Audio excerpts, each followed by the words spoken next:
আমরা ভালো আছি নাকি আল্লাহ পাক ভালো রেখেছেন? আমরা সুস্থ আছি না আল্লাহ তাআলা সুস্থ রেখেছেন? আল্লাহ তাআলাই সুস্থ রেখেছেন।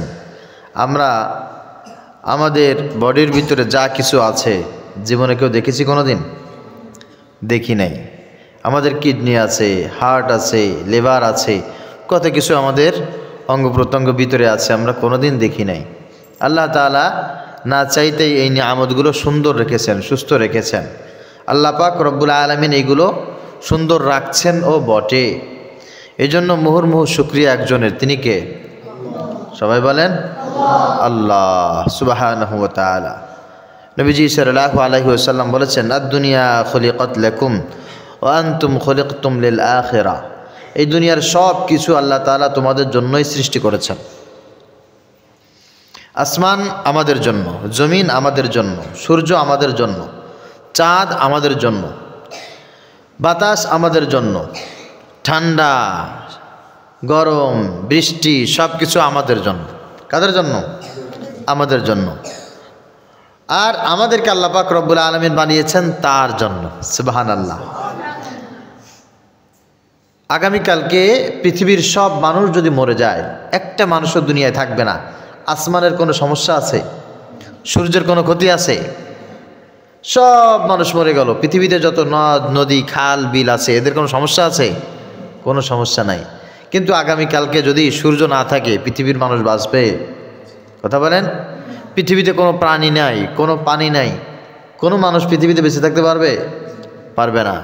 এক কথায় দুনিয়ার সব কিছু ছাড়া, দুনিয়ার সব কিছু আমাদের কাছে ছাড়া চলতে পারে, কিন্তু দুনিয়ার কোনো নিয়ামত ছাড়া আমরা চলতে পারি না। কারণ পৃথিবীর সব কিছু আমাদের জন্য আল্লাহ তাআলা সৃষ্টি করেছেন, আমাদের জন্য। আর আমাদেরকে বানিয়েছেন আল্লাহ পাক আখিরাতের জন্য।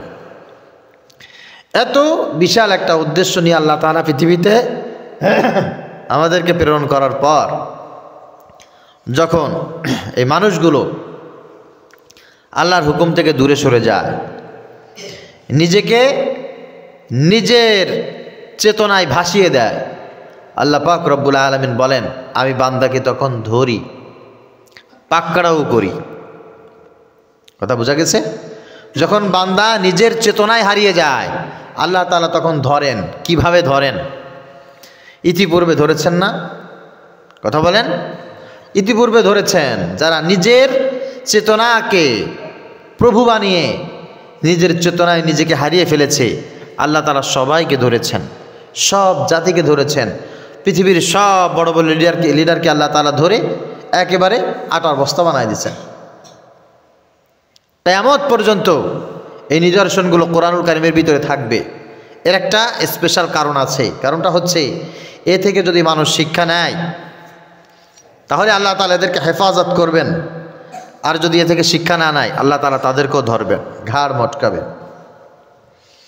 এই বিষয়ে আজকে আলোচনা হবে ইনশাআল্লাহ। আমি আয়াত তেলাওয়াত করেছি সূরাতুল আনকাবুত।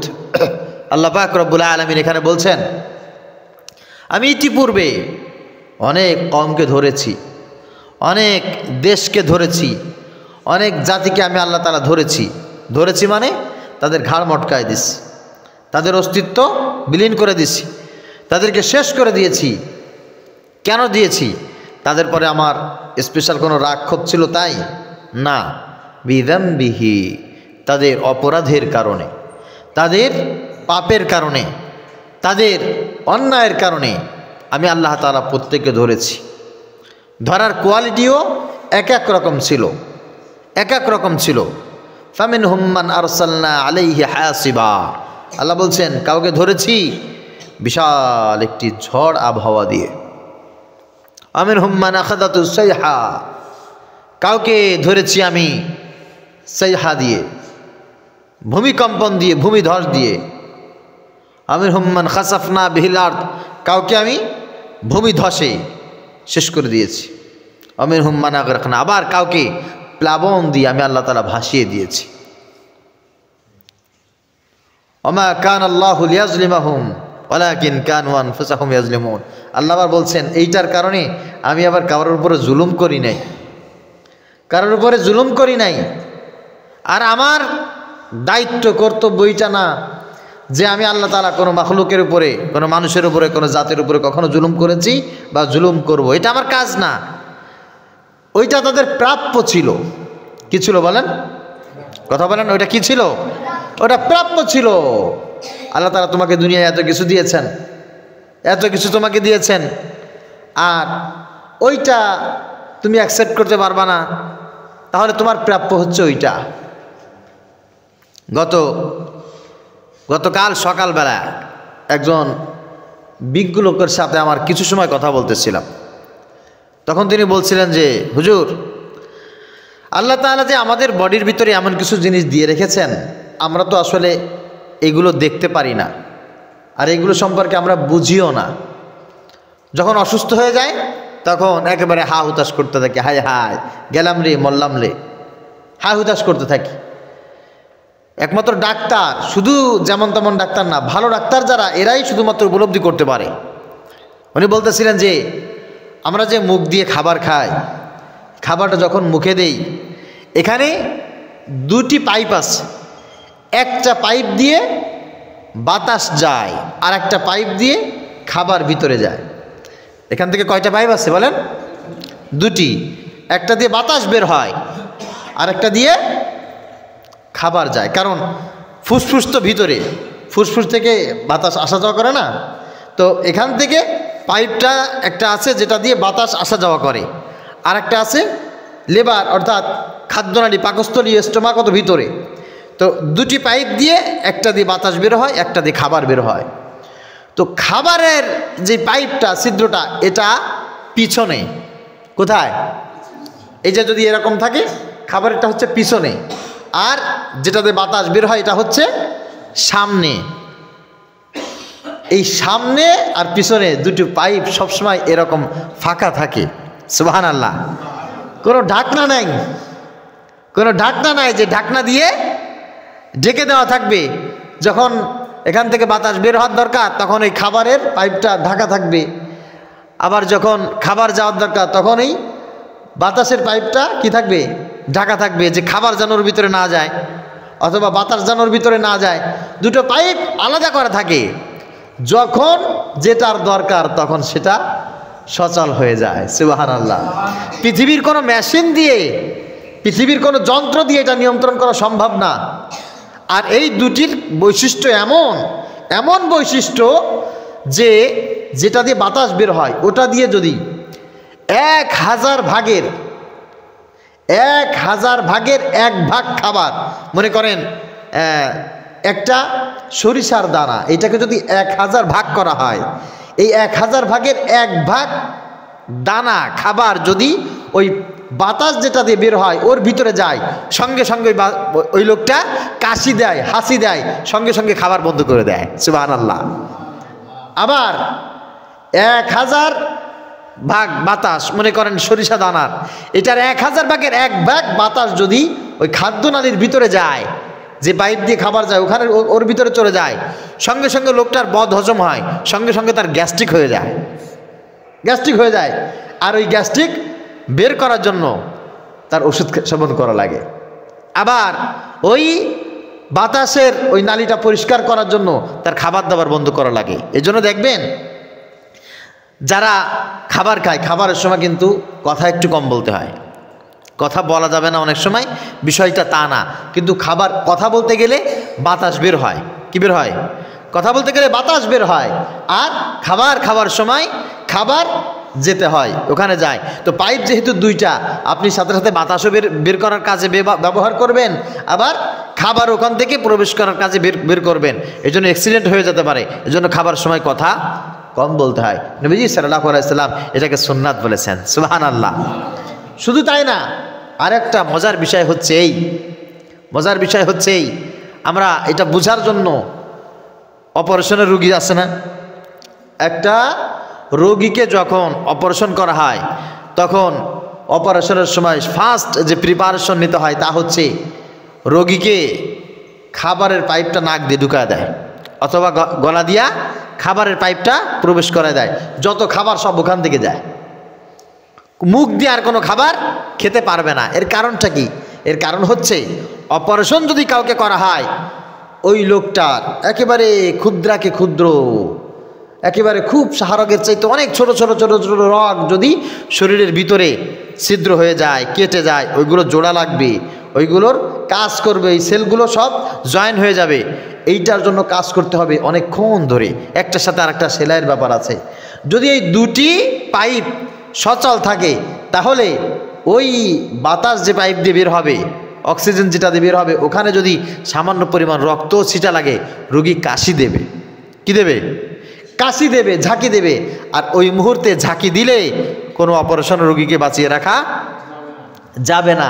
এই জন্য ডাক্তাররা আগে খাদ্যনালীর পাইপ যেটা আছে ওইটাকে সম্পূর্ণ সেপারেট করে ওখানে পাইপ দিয়ে রাখে, যে শেষ হওয়ার আগ পর্যন্ত, সুস্থ হওয়ার আগ পর্যন্ত বা ওইটা জয়েন হওয়ার আগ পর্যন্ত কোনো রোগী যেন কাশি না দেয়, এই জন্য পাইপটা সম্পূর্ণ আলাদা করা থাকে। সুবহানাল্লাহ।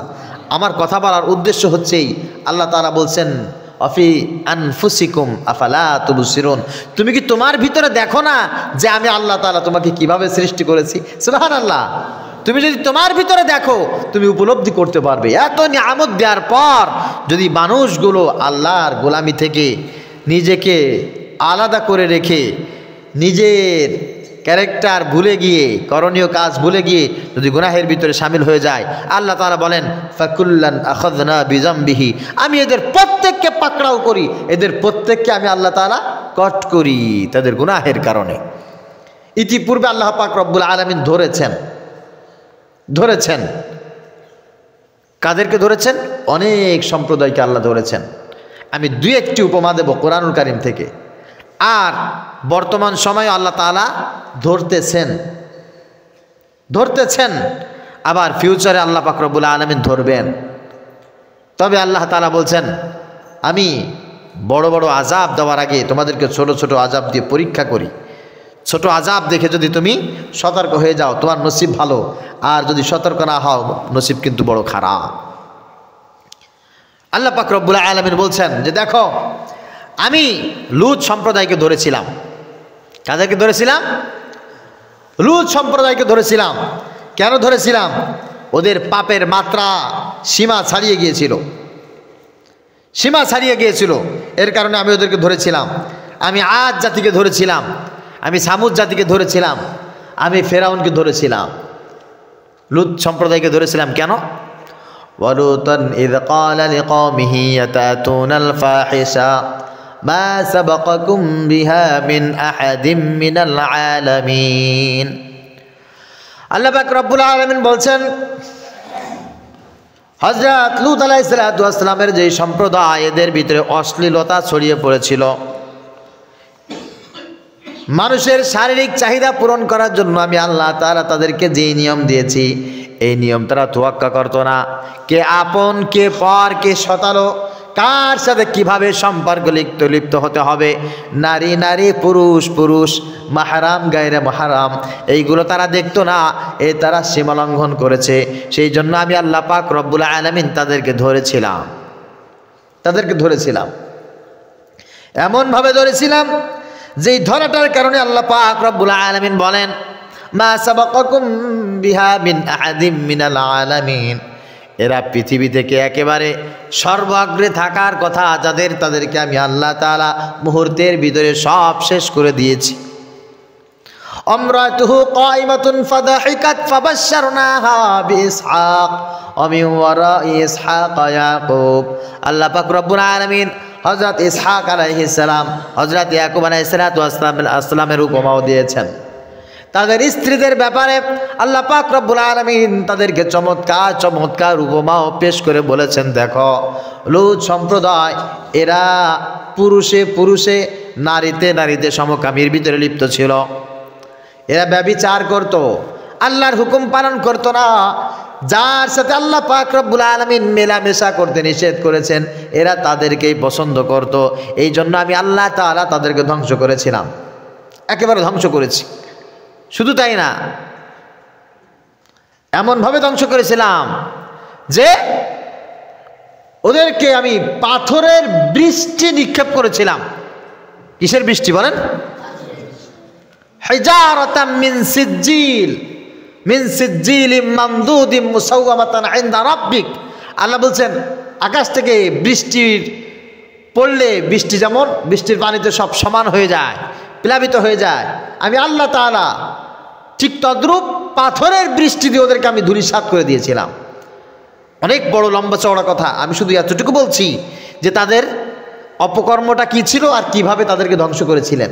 তাদের অপকর্মটা ছিল, অন্যায় ছিল, তারা পুরুষে পুরুষে মিলিত হতো, নারীতে নারীতে সমকামিতে লিপ্ত হতো, এবং ভাই বোন মা চাচি খালা এরা কিছু দেখতো না, চরিত্র নষ্ট হয়ে গিয়েছিল। আল্লাহ পাক রব্বুল আলামিন অবশেষে হযরত লূত আলাইহিস সালামের কাছে ফেরেশতা পাঠালেন। ফেরেশতারা সব উঠতি বয়সের যুবক এইরকম সূরাত নিয়ে লূত আলাইহিস সালামের কাছে প্রবেশ করলেন। সুন্দর চেহারার অধিকারী, আল্লাহ পাক রব্বুল আলামিনের সান্নিধ্য পেয়ে তারা হযরত লূত আলাইহিস সালামের সাথে কথোপকথনে লিপ্ত। লূত আলাইহিস সালামের স্ত্রী কাফেরা ছিল, এই সম্প্রদায়ের কাছে সে নিউজটা পাবলিশ করে দিয়েছে, আমার স্বামীর কাছে এরকম মেহমান আসছে, তারা উঠতি বয়সের যুবক, দেখতে অনেক সুন্দর, এলাকার দুশ্চরিত্র পুরুষ মানুষ যারা, তারা সবাই মিলে লূত আলাইহিস সালামের সেই মেহমানগুলোকে অ্যাটাক করেছে। এই মেহমান কারা ছিল? সবাই বলেন, ফেরেশতা। যখন অ্যাটাক করেছে লূত আলাইহিস সালাম বলছেন, হা উলাই বানাতি হুন্না আতহারু লাকুম ফাত্তাকুল্লাহ ওয়ালা তুখজুনি ফি দাইফি আলাইসা মিনকুম রাজুলুর রশিদ। হে আমার সম্প্রদায়, আমি তোমাকে বলছি, দেখো আমার ঘরে আমার কন্যা সন্তানেরা আছে, তোমরা যদি ইচ্ছা করো আমার কন্যা সন্তানদের সাথে তোমাদের বিবাহ দিয়ে দেব, তাদেরকে নিয়ে তোমরা সংসার করো, কিন্তু হ্যাঁ এটা হচ্ছে আমার দয়ফি, আমার মেহমান, এরা সব আমার মেহমান, এদেরকে অপমান করো না, এদেরকে লাঞ্ছিত করো না। তারা বলছে তোমাদের যে কন্যারা আছে এই কন্যাদেরকে আমাদের লাগবে না, এই পুরুষ যে মেহমানগুলি আছে এদেরকে আমাদের কাছে ছেড়ে দাও। নাউজুবিল্লাহ পড়ে। যখন তারা তাদের কাজ করার জন্য বদ্ধপরিকর হয়ে গেল, আল্লাহ পাক রব্বুল আলামিন লূত আলাইহিস সালামকে বললেন, লূত এখান থেকে বের হয়ে যাও, বের হয়ে যাও, আমি আল্লাহ তাআলা এখনই এই জায়গায় গজব নাজিল করব। আল্লাহ পাক রব্বুল আলামিনের কথা শুনে লূত আলাইহিস সালাম সবাইকে ভয় দিলেন, কেউ তার কথা শুনলো না। ফেরেশতা ওখানে দাঁড়িয়ে থাকলো, লূত আলাইহিস সালাম এলাকা থেকে বের হতে লাগলেন।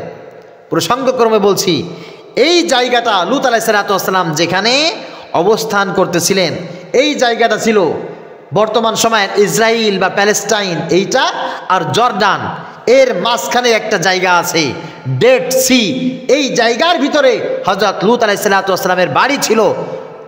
ওই বাড়ির ভিতরে বসে লূত আলাইহিস সালাম তাদেরকে এইভাবে কথোপকথন করতেছিলেন। জর্ডান, লূত আলাইহিস সালাম ওখান থেকে রওনা দিয়ে জর্ডান যাবেন নাকি প্যালেস্টাইনে যাবেন? উনি নিঃসন্দেহে প্যালেস্টাইন যাবেন, কারণ ওখানে বাইতুল মাকদাস মুসলমানদের প্রথম কিবলা অবস্থিত। লূত আলাইহিস সালাম ওখান থেকে রওনা দিলেন। যখন রওনা দিয়েছেন, ওই ফেরেশতাদের সাথে তারা শত্রুতামি করে তাদেরকে যখন স্পর্শ করতে গেল, ফেরেশতারা তখন তাদের মুখের উপরে ফু মেরে দিয়েছে। যখন ফুৎকার করেছে, ওই কাফেরদের চেহারাগুলো কুকুর শিয়ালের মতো হয়ে গেল, সমস্ত গায়ে বড় বড় পশম হয়ে গেছে। তাফসিরে জালালাইন, তাফসির ইবনে কাসিরের ভিতরে চমৎকারভাবে সব কথাগুলি বর্ণনা করা হয়েছে। আর আল্লাহ পাক রব্বুল আলামিন বলছেন যে আমি এদের উপরে তখন পাথরের বৃষ্টি নিক্ষেপ করে দিলাম, এদের উপরে তখন গজব নাজিল করে দিলাম। শুধু তাই না, জমিনটা আমি সেখানে উল্টিয়ে দিলাম। নাউজুবিল্লাহ। আর এটা করেছি এই কারণে তারা অত্যন্ত বেশি সীমালঙ্ঘন করেছে। আর এই নিদর্শন কিয়ামত পর্যন্ত থাকবে, কিয়ামত পর্যন্ত থাকবে। পৃথিবীর ভূপৃষ্ঠ, অর্থাৎ আমরা যে জমিনে বসবাস করছি, এই যে সমতল ভূমি, এই ভূমি থেকে এই জমিনটা আল্লাহ পাক রব্বুল আলামিন নিচু বানিয়ে দিলেন 430 মিটার। এই জমিটা নিচু বানিয়ে দিলেন, বানায় ওই জায়গাটা আল্লাহ তাআলা সমুদ্রে পরিণত করে দিয়েছেন। আল্লাহর গজব ওখানে পড়ছে। সব মানুষ ওখানে যারা ছিল, লূত আলাইহিস সালামের যে সম্প্রদায়, ওই সম্প্রদায় এত অপকর্ম করেছিল, আল্লাহ তাদের উপরে এত রাগ গুসা হয়েছে, জমিন ধরে উল্টিয়ে দেওয়ার কারণে ওখানে সব সমুদ্রে পরিণত করে দিয়েছেন। নাউজুবিল্লাহ। ওই সমুদ্রটা আজও আছে না নাই? ডেড সি এখনো পর্যন্ত আছে। পৃথিবীর সবচেয়ে নিচু স্থান ওইটা। আর ওই স্থানটা এত বেশি মারাত্মক, এত বেশি মারাত্মক, ওই যে ডেড সি অর্থাৎ মৃত সাগর, ওই সাগরের পানিকে আল্লাহ তাআলা এত বিষাক্ত করেছেন, ওই পানির ভিতরে 34 থেকে 40% পর্যন্ত শুধু লবণ। পৃথিবীর পানির ধর্ম কি? কোনো কিছু ফালায় দিলে ওইটা নিচের দিকে চলে যায়, আর ওই পানির ধর্ম হচ্ছে কোনো কিছু ফালাইলে ভেসে ওঠে, ভেসে ওঠে। ইউটিউবে গিয়ে, গুগলে গিয়ে ডেড সি লিখে সার্চ দিবেন, দেখবেন ডেড সির সব ইতিহাস ওখানে বর্ণনা পাবেন। হযরত লূত আলাইহিস সালাতু ওয়াস সালামের সাথে বিয়াদবি করার কারণে আল্লাহ পাক রব্বুল আলামিন ওই জাতিকে এমনভাবে ধ্বংস করে দিলেন, আজও পর্যন্ত সেই ডেড সি আমাদের সামনে আছে। কোনো পানি, ওই যে পানি আছে, ওই পানি একটা সাগর থেকে একটা পাখি এক কোনা পানি ওখান থেকে পান করে না। দুনিয়ার কোনো মানুষ ওখানে বসবাস করতে পারে না। ইসরায়েল ওই জায়গাটিকে প্রতিদিন দখল করতেছে, প্রতিদিন দখল করছে। ওই লবণাক্তের যে পানি, ওখান থেকে তারা খনিজ লবণ সংগ্রহ করতেছে, করতে করতে করতে করতে ডেড সি এখন প্রায় মৃতের পথে। তারা চেষ্টা করতেছে এই ডেড সিকে কীভাবে পৃথিবীর মানুষের আনাচে কানাচে এই সম্পদগুলো পৌঁছে দেওয়া যায়, খনিজ সম্পদ। ওইটা আমি ওইদিকে নাইবা গেলাম। মূল কথা হচ্ছে এটা, আল্লাহ পাক রব্বুল আলামিনের সাথে বিয়াদবি করেছে, আল্লাহর কথা শোনে নাই, আল্লাহ তাআলা তাদেরকে ধ্বংস করেছেন। এ থেকে আমাদের শিক্ষা নিতে হবে, এই অপকর্মগুলো, এই ফাহেসার কাজগুলো যেন আমাদের ভিতরে কোনো অবস্থায় না আসে। আল্লাহ তাআলা আমাদেরকে শিক্ষা নেওয়া তৌফিক দান করুক, সকলে বলি আমিন। প্রিয় ভাইরা আমার, সামুদ সম্প্রদায় যারা, আল্লাহ পাক রব্বুল আলামিন তাদেরকে ঠিক এভাবে ধ্বংস করেছেন। এদেরকে ধ্বংস করেছেন জমিন উল্টিয়ে, বৃষ্টি দিয়ে, ঝড় দিয়ে। আর সামুদ সম্প্রদায়কে আল্লাহ পাক রব্বুল আলামিন ধ্বংস করেছেন কি দিয়ে? সুনামি দিয়ে। আর তাদের অপরাধটা কি ছিল? কাযযাবাত সামুদ ওয়া আদুম বিল কারিআ ফাআম্মা সামুদ ফাউহলিকু বিত-তাগিয়া ওয়া আম্মা আদুন ফাউহলিকু বিরিহিন সারসারিন আতিয়া। সামুদ সম্প্রদায়কে আল্লাহ পাক রব্বুল আলামিন ধ্বংস করেছেন। তার কারণ হচ্ছে এটা, তারা আল্লাহ পাক রব্বুল আলামিনের সব নিয়ামতগুলোকে মিথ্যা বলে মনে করেছে। এটা আল্লাহ দেয় নাই, এটা আমরা এমনি পেয়েছি, প্রাকৃতিকভাবে পেয়েছি, আমার তাকদিরে ছিল তাই পেয়েছি। আমার পিতার কারণে পেয়েছি, মাতার কারণে পেয়েছি, দাদার কারণে পেয়েছি, বংশবুনিয়াদে আমরা পেয়েছি, এই দেশে জন্মগ্রহণ করেছি তাই আমরা পেয়েছি। এটা আমাদের পৈতৃক সম্পদ, জন্মগত অধিকার, এটা আল্লাহ পাক রব্বুল আলামিন আমাদেরকে দেয় নাই। আমাদের শক্তি বেশি, আমাদের বুদ্ধি বেশি, আমাদের সামর্থ্য বেশি, আমাদের জ্ঞান বেশি, এই কারণেই এটা আমরা অর্জন করেছি। এতে আল্লাহর কোনো কৃপা নাই। নাউজুবিল্লাহ পড়েন। আর মুমিন বান্দার জবাব এইটা হবে না। মুমিন বান্দার জবাব হবে এটা যে আমি আল্লাহ পাক রব্বুল আলামিনের তরফ থেকে অযোগ্য, তারপরও আল্লাহ দয়া করে আমাকে দিয়েছেন। সুবহানাল্লাহ, আমাকে আল্লাহ তাআলা দয়া করে দিয়েছেন। কোনো কিছু আমার যোগ্যতায় আমি পাই নাই, আমার যোগ্যতায় পাই নাই। যদি আমার যোগ্যতায় আমি পাইতাম, আমি কি জিনিসের যোগ্য ছিলাম নাকি? হ্যাঁ, পৃথিবীতে এত বড় বড় রাষ্ট্র থাকতে, বিলাসবহুল এলাকা থাকতে, আপনি আমি এই গ্রামের ভিতরে কেন আসবো বলেন? বাংলাদেশে কেন আসবো বলেন? এই ঝাই ঝামেলা আমরা কেন পোহাবো বলেন? আমরা ভালো একটা বংশে আসতাম, ভালো একটা দেশে আসতাম, ভালো একটা এলাকায় আসতাম, পারতাম না? কিন্তু সিদ্ধান্ত তো আমার না, সিদ্ধান্ত একজনের। তিনি কে? আল্লাহ। সিদ্ধান্ত আল্লাহ দিয়েছেন, আর ওই আল্লাহ বলছেন যে আমি যেভাবে বলেছি ঠিক সেইভাবে করো। কিন্তু সামুদ সম্প্রদায় সেটা করে নাই, সেটা করে নাই। তাদেরকে আল্লাহ বিশাল পাওয়ার দিয়েছিল, শক্তি দিয়েছিল। এরা কয়েকজন মিলে একটা পাহাড় নাড়ায় ফেলতে পারত। কয়েকজন মিলে বিশাল বড় বড় পাহাড় ধইরা পাহাড় নাড়ায় ফেলত, এক জায়গা থেকে আরেক জায়গায় নিয়ে যেত। গাছ ধরে ধরে তারা টেনে উপরে ফেলে দিত। সমুদ্রের ভিতরে নেমে সমুদ্রের মাছগুলো ঠিক এভাবে ধরে ফেলত। বাতাসকে এরা পরিবর্তন করে দিত, বাতাস পরিবর্তন করে দিত, মেঘ পরিবর্তন করে দিত। আকাশের চলন্ত মেঘগুলি ধরে ধরে এক স্থান থেকে আরেক স্থানে তারা ফেলে দিত। এত শক্তিশালী ছিল সামুদ গোত্রের মানুষ।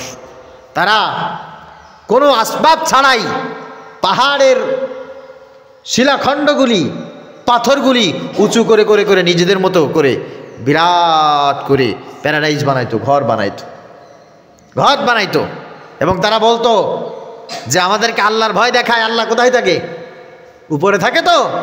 হ্যাঁ, আল্লাহ উপরে থাকে তো, ঠিক আছে, এই পাহাড় পাথর নিয়ে আসো, পাহাড় ভেঙে ফেলো, টুকরো টুকরো করে ফেলো, পাথর একটার পর একটা, একটার পর একটা, এভাবে করতে করতে করতে করতে আমরা এমন উঁচু ঘর বানাবো যে আমরা আল্লাহকে ধরে ফেলবো। নাউজুবিল্লাহ বলেন, আমার কথা না, আল্লাহ পাক রব্বুল আলামিন সেটা বলছেন। فأما عاد فاستكبروا في الأرض بغير الحق وقالوا من أشد منا قوة أولم يروا أن الله الذي خلقهم هو أشد منهم قوة وكانوا بآياتنا يجحدون। আল্লাহ বলেন অতঃপর তারা বলতো আমাদের চাইতে শক্তিশালী আর কে, আমাদের চাইতে ক্ষমতাধর আর কে, আমাদের চাইতে আর কোনো ক্ষমতাধর নাই। কে কি বানিয়েছে? আমাদের চাইতে শক্তিশালী আর কিছু বানাইতে কেউ পারে নাই, আমরা যা ইচ্ছা তাই করতে পারি, এই বলে তারা গর্ব করত, এই বলে তারা দাম্ভিকতা প্রকাশ করত। অবশেষে আল্লাহ পাক রব্বুল আলামিন তাদেরকে এমনভাবে ধ্বংস করেছেন, এমনভাবে আল্লাহ তাআলা তাদেরকে দুর্বল করেছেন। আল্লাহ তাআলা বলেন আমি তাদেরকে ধ্বংস করার জন্য একটা সুনামি দিলাম, বিশাল বড় একটা প্লাবন আর একটা বাতাস দিয়ে দিলাম।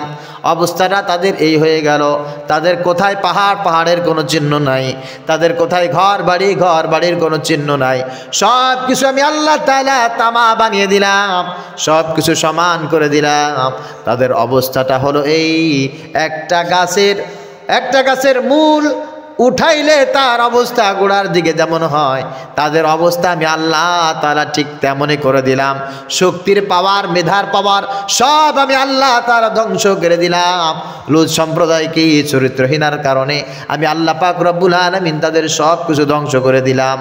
পরবর্তীতে আল্লাহ পাক রব্বুল আলামিন আরও একটা জাতিকে ধ্বংস করেছেন।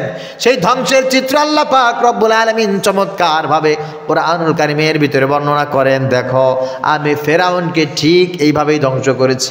ফেরাউনের অনেক পাওয়ার ছিল, ক্ষমতা ছিল, নমরুদের অনেক পাওয়ার ছিল, ক্ষমতা ছিল, এদেরকে আমি আল্লাহ পাক রব্বুল আলামিন কেমনভাবে ধ্বংস করেছি আল্লাহ তাআলা সেটাও বর্ণনা করেন। ওয়াকালা ফিরআউনু ইয়া আইয়ুহাল মালাউ মা আলিমতু লাকুম মিন ইলাহিন গায়রি ফাআউকিদ লি ইয়া হামানু আলা তিনি ফাজআলনি সরহান লাআল্নি আত্তালিউ ইলা ইলাহি মূসা ওয়া ইন্নী লাআযুন্নুহু মিনাল কাযিবিন। মূসা আলাইহিস সালাতু ওয়াস সালাম ফিরআউন যখন আল্লাহর ভয় দেখাইলো, তখন ফেরাউন ডেকে বলতেছে ও হামান। মূসা বলে আল্লাহ নাকি উপরে আছে, আল্লাহ উপরে আছে, আমরা উপরের দিকে যাব, মাটি পোড়াইতে থাকো, মাটি পোড়াও, বড় বড় আস্তর বানাও, একটা পোড়া মাটি আর একটা পোড়া মাটির উপরে দাও, এভাবে দিতে দিতে দিতে দিতে আসমান পর্যন্ত চলো, আর মূসা আর আল্লাহর সাথে এবার ফাইট হবে। নাউজুবিল্লাহ। আল্লাহ বলছেন ফেরাউনের দাম্ভিকতা এই পর্যন্ত পৌঁছে গেল। ফাহাসারা ফানাদা, অথবা ফেরাউন সব মানুষগুলোকে এক জায়গায় ডাকলো, সবাইকে একত্রিত করলো। ফাকালা আনা রব্বুকুমুল আলা, আনা রব্বুকুমুল আলা। ফেরাউন বলল দেখো আমি তো দেখি এই জমিনে আমার চাইতে বড় খোদা আর কেউ নাই। নাউজুবিল্লাহ। আমার চাইতে বড় শক্তিশালী আর কেউ নাই, আমি তো পৃথিবীতে যা বলি তাই হয়। ফাখাযাহুল্লাহু নাকালাল আখিরাতি ওয়াল উলা। আল্লাহ তাআলা বলছেন এই কারণে এই দাম্ভিকতার কারণে, ক্ষমতার পাওয়ারের কারণে আমি আল্লাহ তাআলা নাকালাল আখিরা ওয়াল উলা, তার দুনিয়া এবং পরকাল, আউয়াল এবং আখির, প্রথম জীবন পরজীবন সব কিছু আমি আল্লাহ তাআলা ফাখাযাহুল্লাহ পাকড়াও করলাম, ধরলাম, ধূলিসাৎ করে দিলাম। নাউজুবিল্লাহ। ইন্না ফি যালিকা লাইবরাতাল লিমান ইয়াখশা। আল্লাহ তাআলা বলেন আর এটার ভিতরে ইবরত আছে, ইলম আছে, এটার ভিতরে প্রজ্ঞা আছে। কাদের জন্য? লিমান ইয়াখশা, যারা আল্লাহকে ভয় করে, যারা আল্লাহকে চেনে, আল্লাহকে যারা মানে, তাদের জন্য এটার ভিতরে শিক্ষা আছে।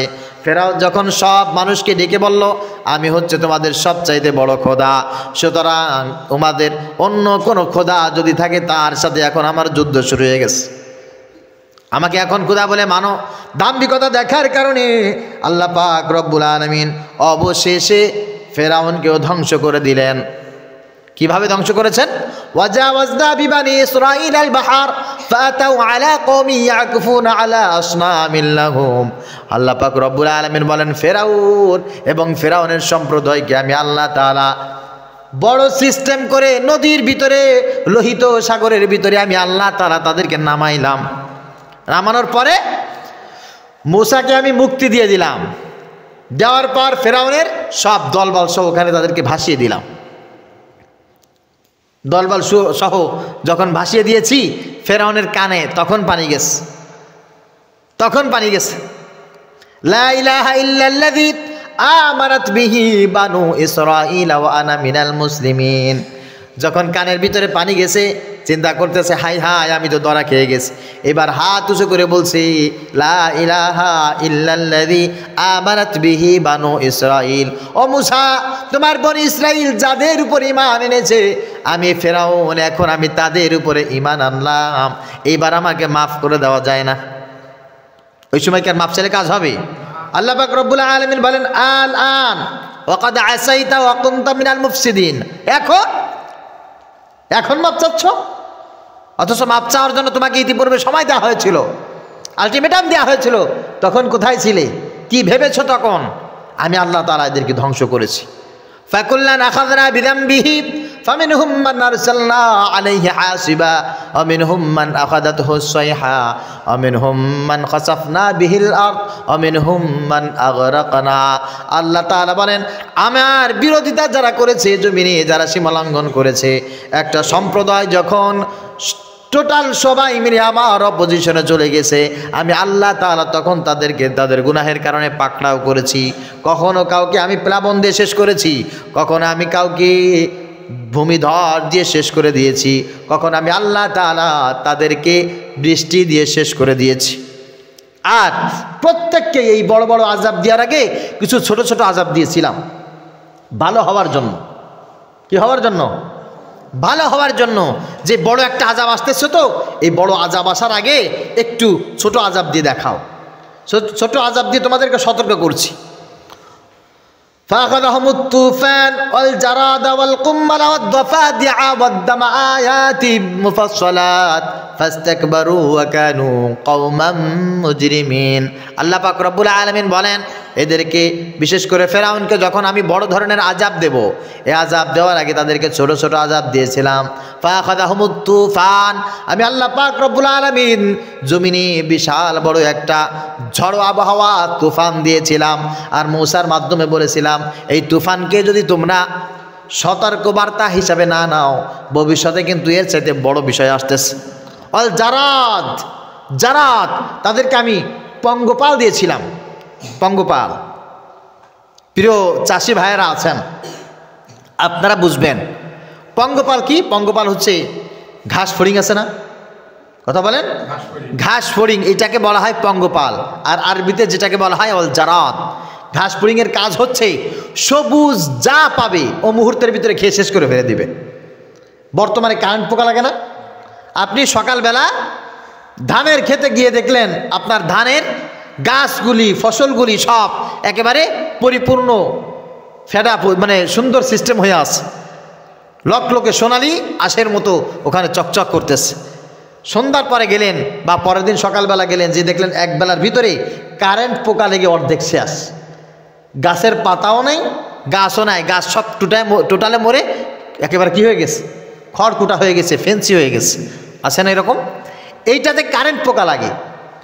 আর এই কারেন্ট পোকার আর একটা নাম হচ্ছে অল জারাদ, যেগুলো সবুজ ঘাস, সবুজ শ্যামল যত তরুলতা আছে, সবজি আছে, সব কিছু খেয়ে শেষ করে ফেলে দেয়। আর এই জারাদ আসে একটা বিশাল বড় দলবল নিয়ে।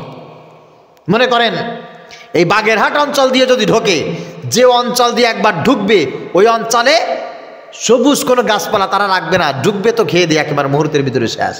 আর ওদের খাওয়ার কোনো তৃষ্ণা মেটে না, তৃষ্ণা মেটে না, খায় আর বংশ বিস্তার হয়, খায় আর বংশ বিস্তার হয়। মুসা আলাইহিস সালাম বলেছিল, দেখো আল্লাহ তাআলা কিন্তু ছোট আযাব তোমাদেরকে দেবে। সবাই প্রাথমিক পর্যায়ে তুফান পেয়ে সবাই বলছে, মুসা আমরা ভালো হয়ে গেছি, আমরা ভালো হয়ে গেছি, তোমার আল্লাহকে বলো আমরা আর এই পাপের কাজ করব না। নাউজুবিল্লাহ বলেন। গোপনে গোপনে মুসা আলাইহিস সালামের কাছে পা ধরলে, মাপ চাইলে, মুসা আলাইহিস সালাম আল্লাহর কাছে বলো, আল্লাহ আপনি আমার সম্প্রদায়কে মাফ করে দেন। কিপ্তি যারা ফেরাউনের অনুসারী ছিল তাদেরকে বলা হতো কিপ্তি। এই কিপ্তিদেরকে আল্লাহ আপনি ক্ষমা করে দেন। ক্ষমা করে দেয়া হলো। পরে তারা আবার ফেরাউনের যা বলে তাই করা শুরু করে দিল।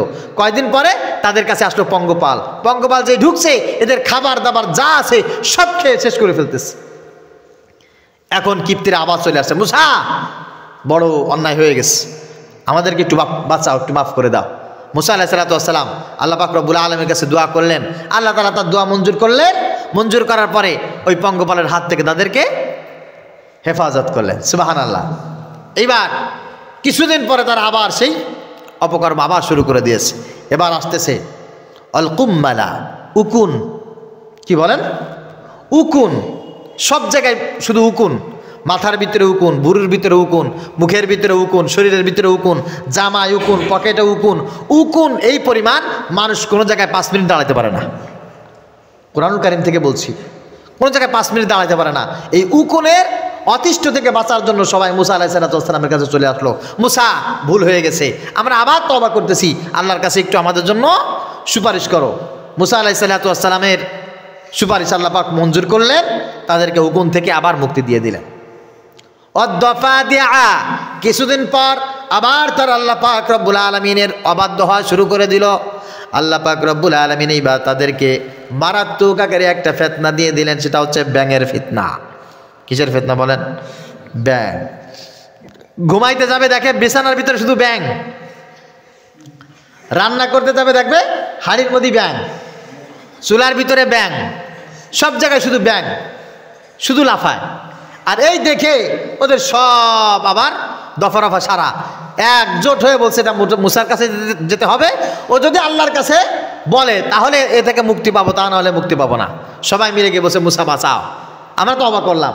মুসা আলাইহিস সালাতু ওয়াস সালাম আল্লাহর কাছে ওদের জন্য আবার মাফ চাইলেন। আল্লাহ পাক রব্বুল আলামিন আবার মাফ করে দিলেন। সুবহানাল্লাহ। মাফ করে দেওয়ার পর তারা আবার তারা নাশুকরিয়া শুরু করে দিল, অকৃতজ্ঞ হয়ে গেল, আবার গুনাহের কাজের ভিতরে নিজেরা নিমজ্জিত হয়ে গেল, শিরকের ভিতরে চলে গেল। ওয়াদ্দামা আয়াতিম মুফাসসালাত, আল্লাহ পাক রব্বুল আলামিন বলেন এরপরে তাদেরকে এমন একটা আযাব দিয়ে দিলাম, সব জায়গায় শুধু তারা রক্ত দেখতে পায়। কি দেখতে পায় বলেন? আমাদের শরীরের ভিতরে রক্ত আছে, রক্ত ছাড়া আমরা বাঁচতে পারি না, কিন্তু রক্ত এমন একটা খারাপ জিনিস, এই রক্ত দেখলে মানুষের আর কোনো কিছু মুখে যায় না, হাঁটতে পারে না, চলতে পারে না, দেখে বিছানার ভিতরে রক্ত, হাঁটবে রাস্তার ভিতরে রক্ত, ঘুমাবে দেখে ঘরের ভিতরে রক্ত, খাবার খায় দেখে খাবারের ভিতরে রক্ত, যেখানে যায় শুধু রক্ত রক্ত আর রক্ত, আর কোনো জায়গায় তারা হাঁটতে পারে না, চলতে পারে না, কথা বলতে পারে না। আয়াতিন মুফাসসালাত, আল্লাহ পাক রব্বুল আলামিন বলেন এমন একটা নিদর্শন তাদের সামনে চলে আসলো। এবার তারা সবাই মিলে তওবা করবে, কি আল্লাহর বিরুদ্ধে তারা জিহাদ ঘোষণা করলো। নাউজুবিল্লাহ। এবার মুসা আলাইহিস সালাতু ওয়াস সালামকে মেরে ফেলবে এই সিদ্ধান্ত নিয়ে নিল যে ও না মরলে আমরা এই আযাব থেকে বাঁচবো না। নাউজুবিল্লাহ। কিন্তু মুসা আলাইহিস সালাতু ওয়াস সালামকে মেরে ফেলতে পারবে? আর মুসা আলাইহিস সালাতু ওয়াস সালামকে মারলেই কি আযাব থেকে বাঁচতে পারবে? না, কোনোদিন বাঁচতে পারবে না। আযাব থেকে বাঁচতে পারবে তখন যখন নিজেদের চরিত্র ঠিক হবে, ঠিক তখন।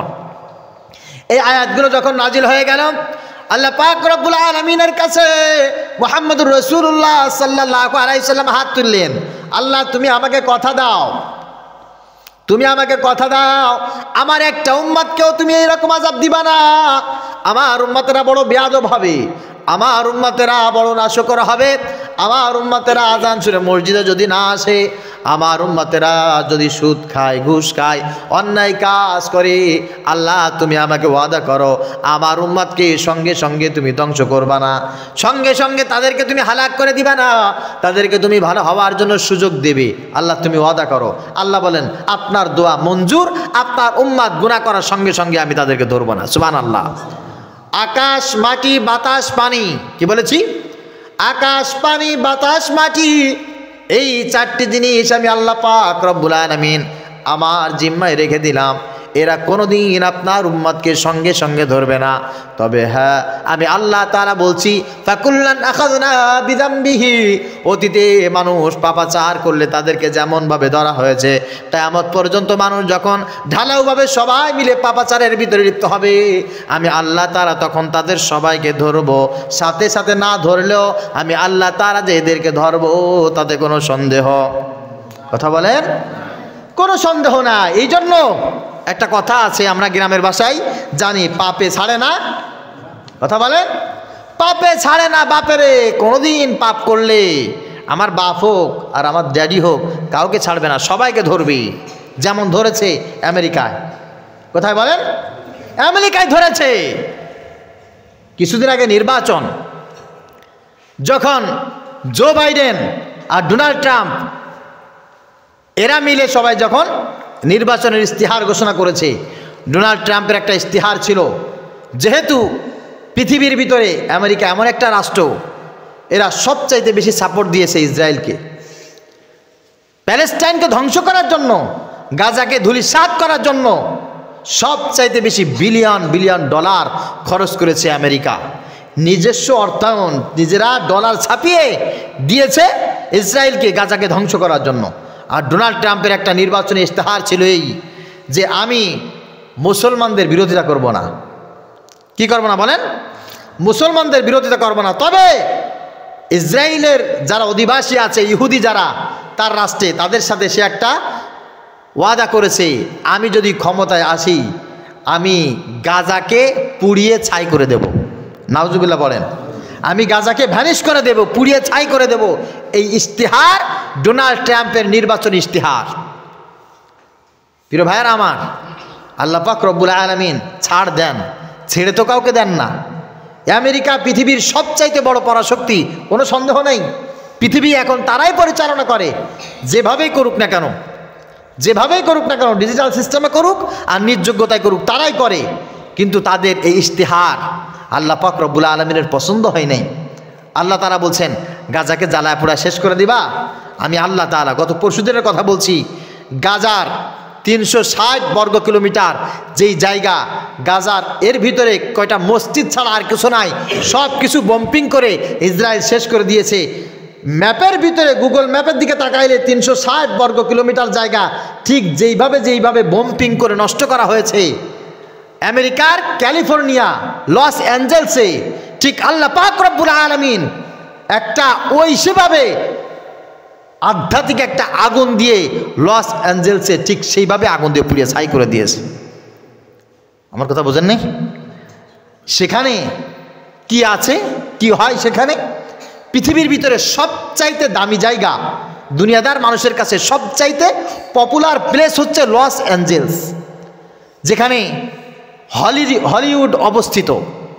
পৃথিবীর ভিতরে সব ফিল্ম ইন্ডাস্ট্রি যেগুলি আছে, সিনেমা যারা নির্মাণ করে, বলিউড হলিউড আবাজাবা কি কি আছে না, এই সব কিছুর কেন্দ্রীয় মার্কাজ হচ্ছে ওই হলিউড, আমেরিকা ক্যালিফোর্নিয়া লস অ্যাঞ্জেলসে। ওখানেই পাহাড় কেটে হলিউড লিখে রেখেছে তারা। চাঁদের দেশে গেলেও নাকি ওইটা দেখা যায়। একটা অক্ষর 50 ফিট পর্যন্ত লম্বা করে লিখে হলিউড লিখে বিশালভাবে তারা ওখানে রেখে দিয়েছে। পৃথিবীর সবচাইতে বড় বড় পপ তারকা যেগুলি সব ওই লস অ্যাঞ্জেলসে বসবাস করে। ওখানে পৃথিবীর সবচাইতে বড় একটা স্টুডিও অবস্থিত, ইউনিভার্সাল ওয়ার্নার্স ব্রাদার্স। এই স্টুডিও ওখানে অবস্থিত। পৃথিবীর সবচাইতে দামি দামি সিনেমা, ভিডিও যা কিছু ক্রিয়েট করা হয় ওখান থেকে। ওখানে যদি কোনো মানুষ বাড়ি বানানো তো দূরে থাক, যদি কেউ একবেলা বা একদিন ভাড়া নেওয়ার স্বপ্ন দেখে, তার বিলিয়ন ডলার গুনতে হয়। আমেরিকায় এত শুষ্ক আবহাওয়া কোথাও নেই, যেই আবহাওয়াটা ওখানে আছে। আমেরিকার কিছু কিছু জায়গায় এই মুহূর্তে, আসলে আমাদের কিছু লোক তো সেখানে আছে, আমি যে সব মুখস্থ বলতেছি তা না, তাদের সাথে আমি নিজেও আলোচনা করেছি। একজন মেহমান আছেন আমার এক পরিচিত, সে আমাদের এই মাদ্রাসায় আসছিলেন, একদিন থেকেও ছিলেন, উনি সেখানেই থাকেন। ওনার ভাই ওই লস অ্যাঞ্জেলসে ওখানেই থাকে। আমার কথা হয়েছে যে আমেরিকায় বিভিন্ন জায়গা আছে যেখানে বৃষ্টি হয়, যেখানে গরম হয়, আবার সেখানে বরফ পড়ে, কিন্তু লস অ্যাঞ্জেলস এমন একটা জায়গা যেখানে আবহাওয়াটা বেশিরভাগ সময় নাতিশীতোষ্ণ থাকে। ওই জায়গাটিতে মাইকেল জ্যাকসন থেকে শুরু করে যত যত পপ তারকা সব ওখানে বসবাস করে। আল্লাহ পাক রব্বুল আলামিন ওই জায়গাটিকে এত পপুলার বানিয়েছে এবং আমেরিকার মানুষ ওই মাটিকে এত বেশি পবিত্র মনে করে যে পৃথিবীর বিনোদনের কেন্দ্রবিন্দু হচ্ছে লস অ্যাঞ্জেলস। অলিম্পিক আগেও আয়োজন করা হয়েছে ওখানে। 2028 সালে অলিম্পিকের আয়োজন লস অ্যাঞ্জেলসে হওয়ার কথা আছে, কিন্তু একটা সমস্যা, তা হচ্ছেই এরা আল্লাহর সাথে যুদ্ধ ঘোষণা করেছে। এরা পৃথিবীর মানচিত্র থেকে মুসলমানদেরকে বিদায় দেওয়ার জন্য গাজাকে ভ্যানিশ করার প্ল্যান পরিকল্পনা নিয়েছে। এত lakh crore million billion trillion dollar তারা উপার্জন করে মুসলিম নিধনে তারা কাজ করে থাকে। শুধু তাই না, আরেকটা কঠিন সমস্যা তাদের ভিতরে, সেটা হচ্ছেই তারা কে মা, কে চাচি, কে খালা, কে বোন, কে স্ত্রী, এইগুলো তারা দেখে না। মনে যা ইচ্ছা তারা তাই করে। স্বামী রেখে বয়ফ্রেন্ডের সাথে তারা আড্ডা দিতে চলে যায়, আবার স্ত্রী রেখে গার্লফ্রেন্ড নিয়ে চলে যায়, ভাইয়ের সাথে বোন চলে যায়। এক্ষেত্রে কেউ কাউকে কোনো প্রকার অবজেকশন দিতে পারবে না। অবজেকশন যদি দেয় তাহলে 999-এ কল করে তারা সাথে সাথে পুলিশকে কমপ্লেন করবে, আমার স্বাধীনতায় তারা আঘাত করেছে, আমার নিজস্ব স্বাধীনতা তারা খর্ব করেছে, সুতরাং তুমি একে অ্যারেস্ট করে নিয়ে যাও। কেউ কারো স্বাধীনতায় আঘাত করতে পারবে না। নাউজুবিল্লাহ পড়েন। এই শহর, এই দাম্ভিকতার শহর আল্লাহ পাক রব্বুল আলামিন ধ্বংস করে দিয়েছেন। এখনো পর্যন্ত আগুন জ্বলছে সেখানে, এখনো পর্যন্ত আগুন জ্বলতেছে। হাজার হাজার মানুষ, লক্ষ লক্ষ মানুষ সেখানে আহত নিহত, এর কোনো হদিস নাই, কোনো হদিস নাই। আল্লাহ তাআলা কিছুদিন আগে যারা বিলিয়ন বিলিয়ন ডলার মুসলিম নিধনে ব্যয় করেছে, এখন তারা এক বেলা এক মুঠো খাবার খাবার জন্য রাস্তার পাশে ভিক্ষুকের মতো দাঁড়িয়ে আছে। কে আছো রে, আমাকে এক বেলা খাবার দিয়ে যাও, না খেয়ে আমি আর জীবন যাপন করতে পারছি না। এই জন্য আল্লাহ তাআলা তাদেরকেও তাদের অপকর্মের কারণে ধরেছে। আল্লাহ বলছেন আমি এইভাবে কাউকে ছাড় দেই না, এইভাবে কাউকে ছাড় দে না। তো তাদের যদি অধপতন হতে পারে, তাদের যদি এই অবস্থায় আসতে পারে, আমাদের আসতে কত সময় লাগবে বলেন? কথা বলেন, সময় লাগবে না। আমরা তাদের চাইতে দুনিয়ার দিক দিয়ে তাদের চাইতে উপরে উঠা তো দূরে থাক, আমাদের যাদের পশ্চিমা কালচারে বিশ্বাসী কিছু মানুষ আছে, তাদের স্বপ্ন তো ওই পর্যন্ত পৌঁছানো, এদের উপরে যাওয়া তো প্রশ্ন ওঠে না। ওই পর্যন্ত যাদের যাওয়ার স্বপ্ন, তাদের স্বপ্ন আজকেরা দুঃস্বপ্ন পরিণত হয়েছে, দুঃস্বপ্ন পরিণত হয়েছে। আর আল্লাহ পাক রব্বুল আলামিন গাজায় এখন স্বাধীনতা দান করেছেন, সুবহানাল্লাহ। সেই 3 বছর ধরে যুদ্ধ চলছে, প্রায় 15 মাস তো লাগাতারভাবে বম্পিংয়ের পরে গত পরশুদিন প্যালেস্টাইন এই আগুন দেখে এখন বাঁচাও বাঁচাও স্লোগান দিয়ে, কারণ মামু বাড়ি আগুন ধরেছে, ওখান থেকে তো আর ডলার আসার কোনো সিস্টেম নাই। এখন তারা নিরুপায় হয়ে বলছে যে গাজায় আমরা স্থায়ীভাবে সিদ্ধান্ত নিয়েছি আর বম্পিং করব না। সুবহানাল্লাহ বলবেন না? গাজায় মুসলমানদের ভিতরে আল্লাহ পাক রব্বুল আলামিন সেই ইমেজ ফিরিয়ে দিয়েছে। আমি বলছি এই কারণে যে দেখুন, আল্লাহ ধরা বড় কঠিন ধরা। আল্লাহ যখন ধরবে তখন কিভাবে ধরবে, কি অবস্থায় ধরবে আপনি জানেন না, আপনি জানেন না। আল্লাহ তাআলা আমাদেরকে একটা ভূখণ্ড দিয়েছেন, আমাদেরকে একটা দেশ দিয়েছেন। এই দেশের মানুষ কিভাবে বেঁচে আছি আমরা, আমাদের খাদ্য কোথা থেকে আসে, আমরা কিভাবে নিরাপত্তা পাই, এখানে যারা আছেন, যারা পলিটিক্স করেন, আপনার যদি জ্ঞান গরিমা থাকতো, আপনার যদি শিক্ষা থাকতো, আপনি কোনোদিন মানুষের উপরে আঙুল দিয়ে কথা বলতেন না, কথা বলতেন না। বহির্বিশ্বে যাদের সাথে আমাদের কথা হয়, চলাফেরা হয়, এরা অবাক হয়ে যায়, অবাক হয়ে যায়। এতটুকু একটা ভূখণ্ডের ভিতরে 20 কোটির মতো মানুষ, এরা কিভাবে খেয়ে দিয়ে খুব শান্তিপূর্ণভাবে বসবাস করে, এদের খাদ্যের অভাব নাই, এরা স্বাধীনভাবে চলাফেরা করতে পারে, এদের বৃষ্টিতে সমস্যা হয় না, এদের ঠান্ডায় সমস্যা হয় না, এদের গরমে সমস্যা হয় না, এদের এখানে বরফ পড়ে না। কি একটা সুন্দর চমৎকার আবহাওয়া, এটা পারে কেমনে, এটা পারে কেমনে? তাদের কোনো অবস্থায় তাদের হিসাব মেলে না, আমাদেরও হিসাব মেলে না। তার কারণ আমরা নিজেরা চলি না, আমাদেরকে একজন চালায়, তিনি কে? আল্লাহ। আল্লাহ পাক রব্বুল আলামিন আমাদেরকে চালায়। এটা কারোর ক্রেডিট না, জিয়াউর রহমানের কোনো ক্রেডিট নাই, শেখ মুজিবের কোনো ক্রেডিট নাই, ঈশ্বর চাচার কোনো ক্রেডিট নাই, সব ক্রেডিট একজনের, তিনি কে? আল্লাহ। হ্যাঁ, আমরা কিছু খেদমত করার সুযোগ পাইলে আলহামদুলিল্লাহ, এটার বিনিময় তো আল্লাহ তাআলা আমাদেরকে অবশ্যই দেবেন, দেবেন না? অবশ্যই দেবেন। তবে এর ভিতরে দিয়েও যদি কেউ বেশি লাফালাফি করতে চায়, এর ভিতরে দিয়ে কেউ যদি সেই ফেরাউনের ভূমিকায় যায়, নমরুদের ভূমিকায় যায়, তাহলে তাদের অবস্থাও খারাপ হবে, কোনো সন্দেহ নেই। লস অ্যাঞ্জেলসের ওই সমস্ত মানুষের চাইতে জনপ্রিয়তায়, টাকা পয়সায়, প্রসাধনীতে আমাদের দেশের কোনো নেতা নেত্রী, কোনো পার্টি ধারে কাছেও তো নাই। সুতরাং আপনার একটু বোঝা উচিত যে আল্লাহ পাক রব্বুল আলামিন এত কিছু আমাকে দিয়েছেন, আমি তো একটু শুকরগুজার হব। মুসা আলাইহিস সালাতু ওয়াস সালামের কাছে যেমন এসে বলেছিল যে মাফ করে দাও, আল্লাহর কাছে একটু ক্ষমা চাও, আমরা একজন একটু বাঁচতে পারি। তো তোমাদের তো ক্ষমা চাওয়া উচিত, বাঁচা উচিত। মাথায় এখনই অনেকের খারাপ হয়ে গেছে, বিশ্বাস করেন ভাই, এই কথাগুলো বলতে চাই না, ইমানের তাগিদে না বললে কিয়ামতের ময়দানে আপনারা আমার বিরুদ্ধে বিচার দেবেন। আল্লাহও বলে নাই, ও বলে নাই, ইতিমধ্যেই এক নেতা বলে উঠছে কোরআনের সাথে রাজনীতির কোনো সম্পর্ক নাই। নাউজুবিল্লাহ বাড়ি যায় বললেন কোরআনের সাথে রাজনীতির সম্পর্ক নাই ভাই, বলেন আপনারা বলেন আর সম্পর্ক আছে? হ্যাঁ, এটা যদি এই কথা যখনই সে বলেছে যদি কিছুটা হলেও বুঝে বলে থাকে কাফের হয়ে গেছে, কাফের হয়ে গেছে। ওর সাথে ওর দলের সাথে মুসলমানের কোনো সম্পর্ক থাকতে পারে না।